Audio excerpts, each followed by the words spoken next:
Time now for May I Speak to the Manager, as we all get to ask our manager, Terry Collins, some questions. All right, TC, when a team fails in a big game, is it fair to place more blame on the manager or coach than it is the players? Well, tough question. You know, I guess I can answer it easy as salad, take the heat off. I wrote the lineup. So if I put the wrong guys in, that's my fault. You know, so when somebody has a bad day, I went to one guy one time and he said, "Man, I had a bad night." He said, I said, "That's my fault. I put you in there. I should have put somebody else in there." So I'll take the heat off. All right, this is another, I think, common one these days. How do you believe analytics should be incorporated in a manager's decision making? I think that it should. I think it's part of it. At least I don't think numbers dictate everything. You know, a lot of times, guys, you know, when a player gets hot at that level when there's so much talent, and all of a sudden the analytics say, hey, this guy Thursday night isn't a good match, and so he shouldn't play. But when these guys get hot, they can hit anybody, and vice versa. When you're on the mound and your curveball's working, or your changeup's working, or your split finger's working, I don't care who's at home plate.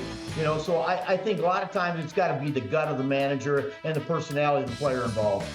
Okay, TC, we know a certain Met first baseman is in a contract year. You had plenty of guys over the years in contract years. Did you notice a difference in their performance when they were about to get paid, for better or worse? You could see a difference. I mean, they're hungry. They're fighting for something, and yeah, you know, I mean, certainly, you know, JJ, we can look up a lot of backgrounds of guys that and they're going into their free agent, you know, or whether they're going to be their contract season, they put up some pretty good numbers. All right, TC, as the manager, would you rather have a loaded pen or a good rotation? For me, give me the good rotation. Give me those guys that, you know, you can run out there, and because your bullpen, we've seen it. I mean, it's important to have a bullpen, especially in today's game, because you don't get the distance or the innings out of your starting pitcher. But I'll tell you what, you can burn those guys out in 3 months. Where starting pitching, if you get 5, I always go back to the Braves for 14 years. They ran the 5 starters out there every single year, and they kept winning. So you give me the starting pitch, and I'll take my chances. I've always wanted to ask you this question. You've been in a whole lot of big league clubhouses over the years.